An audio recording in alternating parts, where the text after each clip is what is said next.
Chairman Tehreek Insaf Imran Khan की 24 जुलाई 2025 को Adiala jail में की गई गुफ्तगू। पाकिस्तान में इस वक्त मार्शल लॉ नहीं, आसिम लॉ नाफिज है। मुल्क में आसिम मुनीर का कानून चल रहा है और आईएसआई से तहफ्फुज दे रही है। जो चीज आसिम मुनीर को ताकत देती है वो इस मुल्क का कानून बन जाता है। आसिम मुनीर अपनी ताकत के लिए मुल्क की हर चीज की कुर्बानी देगा। ये आर्मी चीफ फौज की बदनामी करवा रहा है, जैसा कि याहिया खान ने किया था। इस वक्त सेनेट, कौमी असेंबली, वजीर आजम और सदर सब गैर कानूनी हैं। एक जाली आईनी अदालत बनाकर हमारी नशिस्तें कम की गईं, जो तारीख में कभी नहीं हुआ कि एक जमात की नशिस्तें किसी और को दे दी जाएं। वो आईनी अदालतें जिनमें इंसाफ मिलना चाहिए, आज वहां आसिम मुनीर ने अपने जाती नौकर बिठा रखे हैं। सिकंदर सुल्तान राजा ने तारीखी इलेक्शन फ्रॉड किया और उसे तौसी देकर इस धांधली को तहफ्फुज दिया गया। इस्लामाबाद हाई कोर्ट का जज 7 माह से मेरी अपीलें नहीं सुन रहा, क्योंकि उसे भी हिदायत आसिम मुनीर से मिल रही हैं। इस वक्त मुल्क में आसिम मुनीर का कानून है जैसे पाकिस्तान उसकी जाती मिल्कियत हो। मुल्क में अदलिया, इदारे और जमहूरियत को मुनज़्ज़म तरीके से तबाह किया गया है। मिलिट्री कोर्ट्स को कानूनी करार दे दिया गया और ये इकदाम दरअसल अदलिया की जानिब से खुद अपने ऊपर अदम एतमाद है। मेरी अहलिया बुशरा बीबी को बतौर हथियार इस्तेमाल करके मुझे तोड़ने की कोशिश की जा रही है।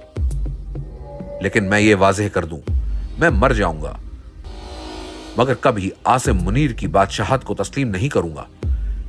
ये एक कब्जा ग्रुप है जिसने मुल्क पर जबरदस्ती कब्जा कर रखा है। इस वक्त पाकिस्तान में डाकू डफर अलायंस मुकम्मल तौर पर काबिज है। 26वीं तरमीम से जजों की खुद मुख्तारी मुकम्मल तौर पर खत्म कर दी गई है। जजिस के अहकामात की कोई औकात नहीं रह गई। एक पुलिस वाला भी जज के अहकामात को हवा में उड़ा देता है। आज दौरान कार्रवाई जज साहब ने बाहर गेट पर मुंतजिर मेरी फैमिली को अंदर बुलाने का हुक्म दिया और बारहा कार्रवाई रुकवाई भी, मगर मेरी फैमिली को अंदर नहीं लाया गया। इसका मतलब है कि पुलिस एहलकार के सामने भी जज के अहकामात की कोई वक़्त नहीं। हमारा इंसाफ का निजाम मुकम्मल तौर पर दफन हो चुका है। मुल्क उस वक्त तबाह होता है जब नाअहल शख्स को उस पर बिठा दिया जाए। आसिम मुनीर मुल्क और मोहसिन नकवी क्रिकेट संभाल कर बैठ गया है। इनकी अहलियत क्या है? मोहसिन नकवी की वजह से आज हमारी टेस्ट टीम 90 नंबर पर पहुंच चुकी है। जब इस तरह के नाअहल बिठाए जाएंगे तो खेलों समेत हर शोबे का यही हाल होगा। मुल्क तबाह तब होता है जब नाअहल लोग अहम ओहदों पर काबिज कर दिए जाएं।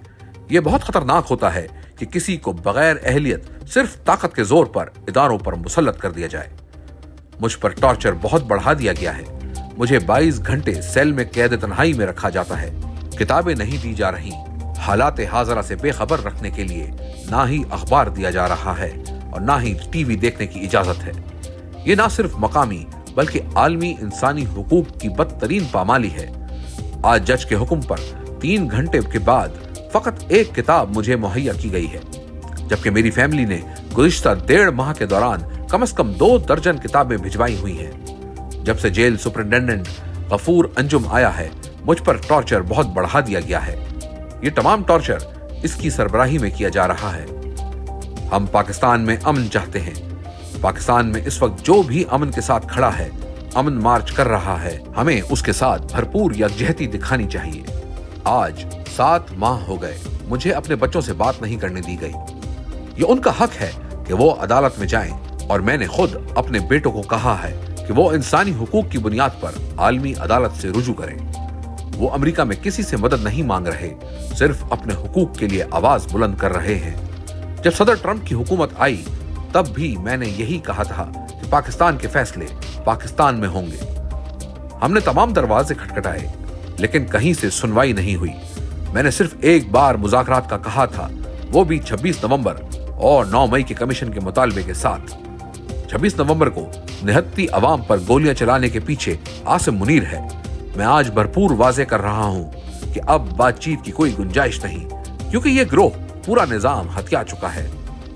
बैरिस्टर गोहर, सलमान अकरम राजा, अली अमीन गंडापुर और जुनेद अकबर को ताकीद करता हूं कि भरपूर तरीके से तहरीक चलाएं। तहरीक का मकसद इंसाफ का निजाम, कानून की बालादस्ती اور آئین کا تحفظ ہونا چاہیے. اگر ہم نے سڑکوں پر آواز نہ اٹھائی تو یہ قبضہ گروپ پارلیمانی پارٹی کو بھی آہستہ آہستہ تباہ کر دے گا.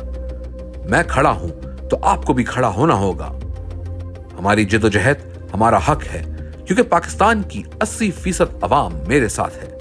میں جانتا ہوں کہ دھاندلی کا 90% عمل پولنگ کے بعد سے لے کر نتائج کے درمیان ہوا ہے. میں نے 2 سال الیکٹرانک ووٹنگ مشین کے لیے کوشش کی. اگر 8 فروری کو EVM ہوتی تو گیم وہیں ختم ہو جاتی. آج بھی کہتا ہوں اگر انتخابات میں شفافیت چاہیے تو EVM کا نظام لایا جائے. دھاندلی ہمیشہ کے لیے ختم ہو جائے گی.